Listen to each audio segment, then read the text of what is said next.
बिस्मिल्लाहिर्रहमानिर्रहीम। अस्सलामुअलैकुम वरहमतुल्लाहि वबरकातुहू। उम्मीद है आप सब खैरियत से होंगे। Welcome back to my channel happy cooking with Rabia. आज की रेसिपी का टॉपिक है मज़ेदार और रेशेदार बीफ शामी कबाब। तो चलते हैं अपने अज्जा की तरफ जो हमें चाहिए। यहाँ पे हमने लिया है आधा किलो गाय का गोश्त और 200 ग्राम यहाँ पे चने की दाल इस्तेमाल करी है, यानी एक पाव से ज़रा सी कम। और हमने यहाँ 2 से 3 घंटे भिगो के रख ली है ये। और एक अदद बड़ी प्याज हमने रफली चॉप कर लेनी है और 10 से 12 अदद यहाँ पे गोला मिर्च इस्तेमाल करें। और एक लहसुन की पूरी पोती, यानी कि जो पूरा फूल होता है पूरी साबुत, वो लहसुन की पोती जाएगी इसमें। इसके अलावा हमने यहाँ पे लहसुन अदरक का पेस्ट इस्तेमाल करा है, हल्दी का इस्तेमाल करा है, नमक है और कुटी मिर्चें हैं। और साथ साथ हर चीज़ वीडियो में मेंशन है। और यहाँ पे गरम मसाले जो जाएंगे उसमें है हमारे पास एक एक खाने का बड़ा चमचा साबुत जीरा और धनिया यहाँ पे हमने इस्तेमाल किया है। इसके अलावा 1 से 2 इंच का टुकड़ा दालचीनी का इस्तेमाल करा है, 3 अदद बड़ी काली इलायची और 3 अदद छोटी हरी इलायची इस्तेमाल करी है, और एक खाने का छोटा चमचा काली मिर्चें साबुत इस्तेमाल करी हैं। तो ये तमाम तरह गरम मसाले हैं। बहुत ही आसान से अज्जा हैं जो हर घर में मौजूद होते हैं। रेशेदार कबाब बनाने के लिए आपने ज़रूर बीफ बोटी का ही इस्तेमाल करना है। कुछ लोग कीमे में बनाते हैं तो उसमें रेशा बिल्कुल नहीं आता कबाबों में। यहाँ पे वीडियो में रहिएगा साथ साथ, ताकि तमाम तर मसालों की मैं क्वांटिटी आपको बताती जाऊँ। तो बस चलते हैं यहाँ पे अपनी रेसिपी बनाने की तरफ। स्टेप बाय स्टेप बिल्कुल प्रोसेस को ऐसे ही फॉलो कीजिएगा जैसे कि मैं आपको बता रही हूँ। सबसे पहले आपने एक पैन लेना है, उसमें तमाम तर सारे इंग्रेडिएंट्स डाल देने हैं। अगर आप ज़्यादा क्वांटिटी में कबाब बनाना चाह रहे हैं, जैसे मैंने ये हाफ kg बीफ की रेसिपी बताई है, तो आप तमाम तर अज्जा से डबल करके 1 kg बीफ की रेसिपी भी बना सकते हैं सेम।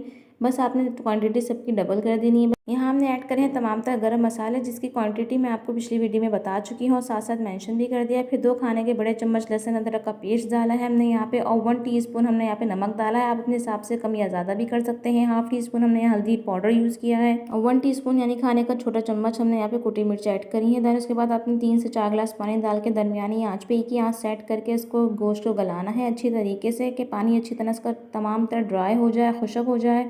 बस फिर हमने भी यहाँ पे कवर करके रख दिया। अच्छा, आप 2 से 3 दफ़ा चेक कर सकते हैं बीच में, कि ऐसा ना हो कि आपका मिक्सर लग जाए। तो इस बात का ध्यान रखिएगा, चेक करते रहिएगा। बस गोश्त गल जाने के बाद आप एक दफ़ा जो है इसको तेज़ आंच पे जैसे भुनाई कर लीजिएगा, क्योंकि इसमें ज़रा सा पानी रहता है। तो आपने अच्छी तरह भुनाई करनी है। और यहाँ पे अपनी बोटी को अच्छी तरह तोड़ के देख लेना है कि अच्छी तरह गल चुकी है। बस यहाँ पे हमारे 50% तक कबाब रेडी हो चुके हैं। बस आपने इसको ठंडा करना है फ्लेम ऑफ करके, क्योंकि गरम गरम आपने इसको बिल्कुल नहीं पीसना है। मज़ीद रेशेदार कबाब बनाने के लिए आप इसको सील बट्टे पे या इमाम दस्ते में भी अपने हाथों की मदद से पीस सकते हैं। मैंने यहाँ पे मशीन का इस्तेमाल किया है। उसके बाद जाएंगे यहाँ पे हरा मसाला, जो कि मैंने हाथों से बारीक बारीक काटा है। कुछ लोग मशीन में इसको चला लेते हैं, मगर यहाँ पानी छोड़ देते हैं। तो बस यहाँ पे हमने 1 कप के करीब धनिया है, 1 कप के करीब पुदीना है, बारीक बारीक अदरक काट लेनी है, 2 से 4 हरी मिर्चें हैं, और प्याज हमने बारीक बारीक आमलेट कट करनी है। देन उसके बाद हमें ऐड करना है यहाँ पे 1 अदद अंडा। उसके बाद जाकर यहाँ पे खुशबूदार गरम मसाला, जो कि होममेड है। अगर आपको इसकी रेसिपी चाहिए तो वो भी मेरे यहाँ पे चैनल पे मौजूद है, इसको ज़रूर देखिएगा। इससे आपके खानों में 4 चांद लग जाएंगे। बहुत ही ज़बरदस्त इसकी खुशबू उठती है। इसको मिक्सअप करने के बाद अब तमाम तरह इंग्रेडिएंट्स हमने यहाँ पे ऐड करने हैं कबाब के मिक्सचर में। और यहाँ पे हमने गरम मसाला जो डाला है वो 1 खाने का बड़ा चमचा डाला है। उसके बाद आपने अच्छी तरह इसको मिक्सअप कर लेना है। यहाँ पे मिक्सचर आपका रेडी है कबाब बनाने के लिए। देन उसके बाद आपको इसको शेप देना है। इस रेसिपी को फॉलो करते हुए आपके 15 से 18 शामी कबाब रेडी हो सकते हैं। देन बस आपने इसको फ्रीज़ कर देना है, 1 महीने के लिए भी आप इसको रख सकते हैं। बस फिर आपने फ्राई पैन में तेल गरम करना है, उसमें आपने अपने कबाब फ्राई करने हैं और गोल्डन शैलो फ्राई करने हैं। ज़्यादा ओवर फ्राई नहीं करने के, उसको जले हुए से रंग आए तो बड़ा ही गोल्डन कलर आना चाहिए, जैसे कि मेरे कबाबों का आया है।